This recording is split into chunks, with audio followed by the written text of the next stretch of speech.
Hey friends, hi hello வணக்கம். Every week ஸ்ருதி ஷாக்ஸில் நம்ம எல்லாருக்குமே இருக்க காமன் ப்ராப்ளம் எதையாவது எடுத்து அந்த ப்ராப்ளம்க்கு நாமளே எப்படி சொல்யூஷனை ஃபைண்ட் அவுட் பண்ணலாம் அப்படிங்கிறத பற்றி டிஸ்கஸ் பண்ணிட்டு இருக்கோம்ல. அந்த வகையில் இந்த வீக் நிறைய பேர் என்கிட்ட கேட்ட டாபிக், சஜஸ்ட் பண்ண டாபிக் எக்ஸாம்ஸை பற்றி பேச சொல்கிறது தான். ஸோ எக்ஸாம்ஸ் அப்படிங்கிற வார்த்தை கேட்டோடனே உங்கள் மைண்டில் என்ன வருது? எக்ஸாம்ஸா, சூப்பர்ல அப்படி தோணுதா? ஐயோ எக்ஸாம்ஸா, அதுக்குள்ளேயா வந்துடுச்சு அப்படி தோணுதா? கண்டிப்பாக நம்மள முக்கால்வாசி பேருக்கு செகண்ட் தான் தோணிருக்கும். முக்கால்வாசி என்ன 99% ஆட்களுக்கு வந்துட்டு செகண்ட் தான் தோணிருக்கும். ஜாலி நான் எக்ஸாம் எழுத போக நம்மளை யாருமே யோசிக்கவே மாட்டோம். அப்போது எக்ஸாம் அப்படிங்கிற வார்த்தை கேட்டாலே அது கூட வகை இன்னொரு வார்த்தை என்ன அப்படின்னா பயம். ஸோ எதுக்காக உண்மையாகவே நம்ம பயப்படுறோம்? அந்த எக்ஸாம் எழுதுறதுக்கா இல்லை அதனால வரக்கூடிய ரிசல்ட்டுக்கா? சொல்லப்போனால் ரெண்டுக்கும் தான். ஒன்று, நமக்கு எக்ஸாமுக்கு படிச்சிருக்கோம், பட் படித்ததெல்லாம் வந்திருக்கணும், வந்ததுக்கு ஞாபகம் இருக்கணும், ஞாபகம் இருக்கதை ஒழுங்காக எழுதணும். ஸோ இதெல்லாமே ஒரு பயம். இன்னொன்று, அப்படி எழுதினா கூட அதுக்கு அந்த மேம் என்ன மார்க் போடுவாங்க, அதுக்கு என்ன ரிசல்ட் ஆகும், இந்த மாதிரி ஒரு பயம். எக்ஸாமை பொறுத்த வரைக்கும் எல்லாருக்குமே இந்த பயம் சின்ன வயசுலேருந்து இருக்கும். சொல்லப்போனால் எனக்கு ரொம்ப ஓவராக இருந்திருக்கு. ஓவராக இந்த sense from childhood till today. இந்த நிமிஷம் கூட என்னுடைய கனவுகள் எப்படி இருக்கும்னா, எக்ஸாம் ஹாலில் உட்காந்துருப்பேன், டெஸ்ட்டு எழுதுவேன், அப்படியே ரிசல்ட் ஆகும், மார்க்கு கையில் கொடுப்பாங்க, அதில் நான் ஃபெயில் ஆகிருப்பேன், மேம் பிடிச்சி என்னை திட்டுவாங்க. ஆனால் ஃப்ராங்க்லி இன்னி வரைக்கும் நான் இந்த ஸ்கூல் காலேஜ்லலாம் எங்கேயும் ஃபெயில் ஆனதில்லை. பட் ஸ்டில் அந்த மாதிரியான ஒரு பயம் இருந்துகிட்டே இருக்கும். ஸோ இதுக்கான காரணம் என்ன?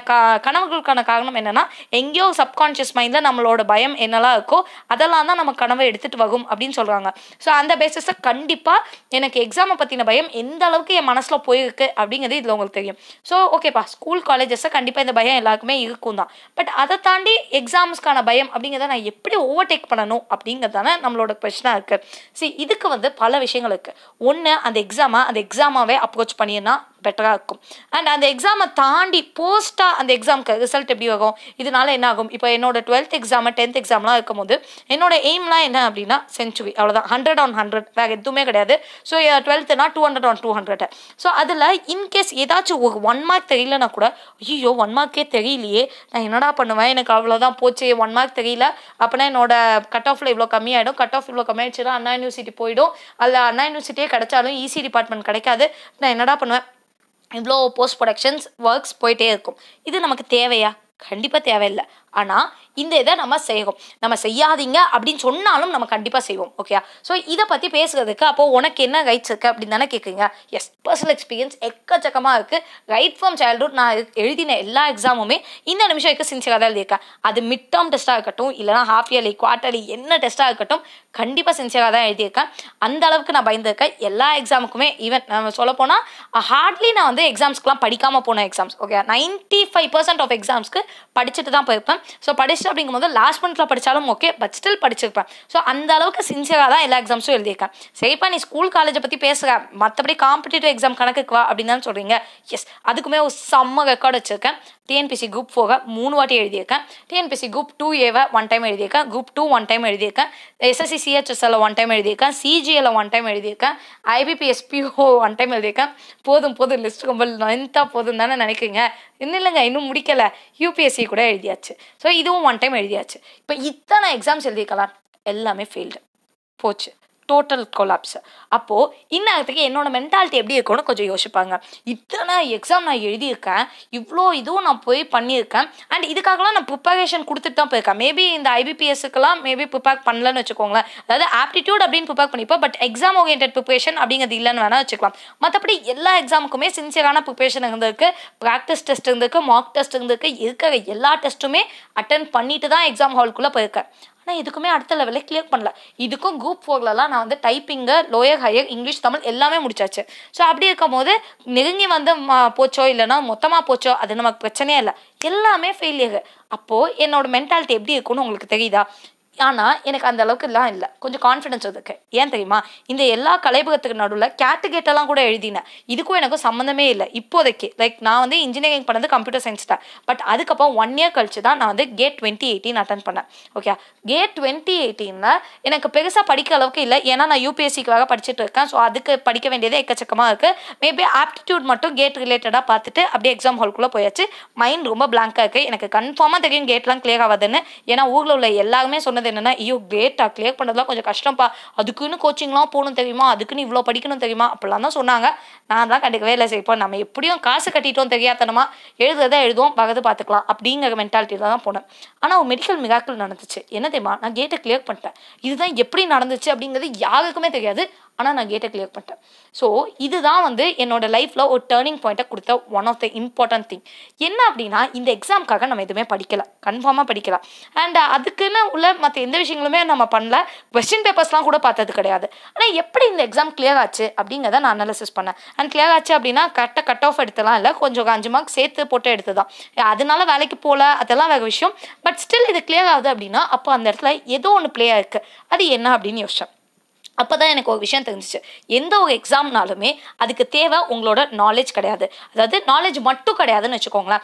நாலேஜ் தேவை தான், பட் அது மட்டுமே உங்களை அந்த எக்ஸாமை கிளியர் பண்ண வைக்க போகிறது கிடையாது.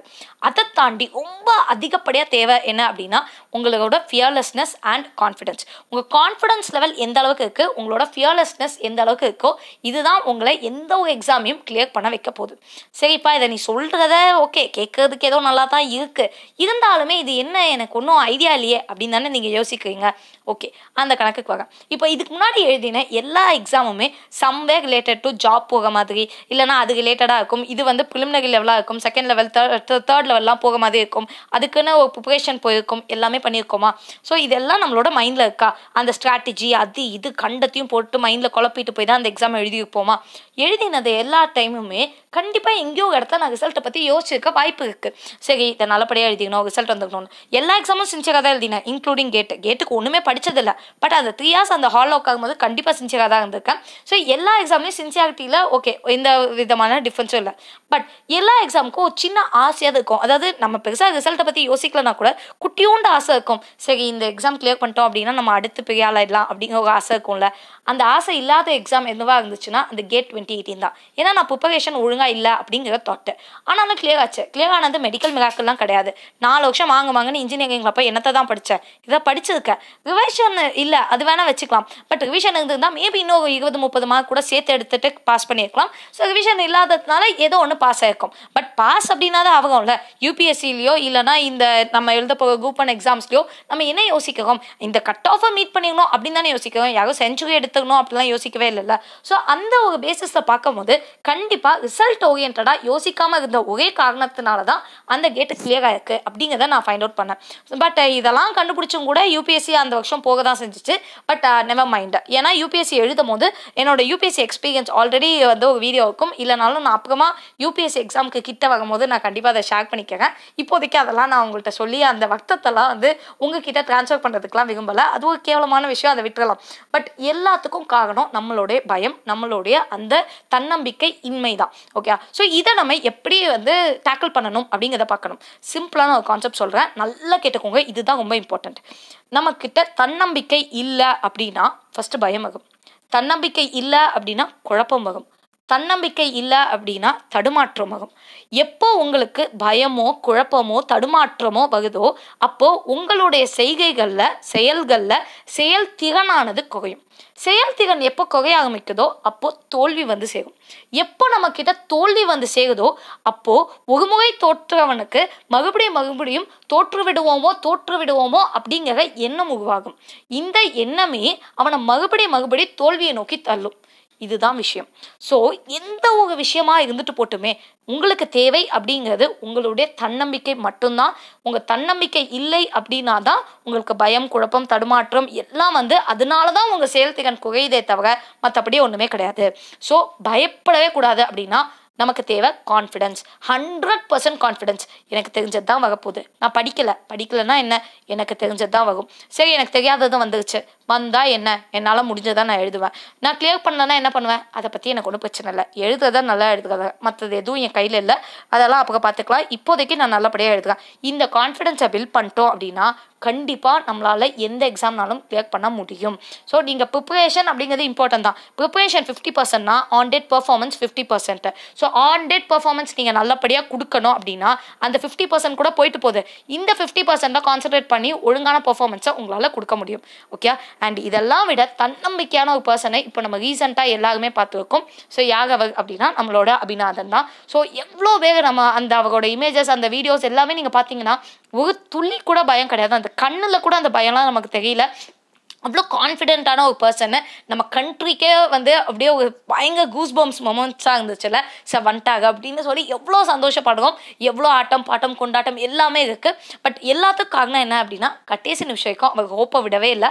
அவர் பெருசாக அலட்டிக்கவும் இல்லை, பயத்தையும் வெளிக்காட்டல. அவருக்குள்ள பயமே இருந்த மாதிரியே இல்லை. சொல்லப்போனால் வெளிக்காட்டலன்னு இல்லை, அவருக்கே பயம் இல்லை. ஸோ அந்த அளவுக்கு அவருடைய அந்த தன்னம்பிக்கையும் அந்த பயம் இன்மையும் தான் இன்னைக்கு அவங்க மறுபடியும் உயிரோட நம்ம நாட்டுக்குள்ளே கொண்டு வந்திருக்கு. ஸோ இன்னைக்கு நீங்கள் உங்கள் தன்னம்பிக்கையை அவ்வளோ ஹையாக வைக்கிறீங்களோ கண்டிப்பாக எக்ஸாம் மட்டும் இல்லை, வாழ்க்கையில் எந்த விதமான ஒரு விஷயம் இருந்தாலும் அதை உங்களால் கரெக்டாக பண்ண முடியும் அப்படிங்கிறது நம்பிக்கையை ஃபஸ்ட்டு நீங்கள் டெவலப் பண்ணுங்கள். ஸோ நம்பிக்கையின் மேல் நம்பிக்கை வைங்க, அதுவே நமக்கு போதுமானது. ஸோ உன் மீது உனக்கே நம்பிக்கை இல்லை என்றால் கடவுளே நேரில் வந்தாலும் பயனில்லை. நீ சாதிக்க பிறந்தவன், எதுக்கு துணிந்து நில், எதையும் வெல். இதுதான் மெயினாக நான் சொல்ல வர்றது. ஸோ அதனால எப்பயுமே வந்துட்டு கண்டிப்பாக நம்ம ஜெயிக்கணும் அப்படின்னா நமக்கு தேவை அப்படிங்கிறது நம்மளோட நம்பிக்கை தான்.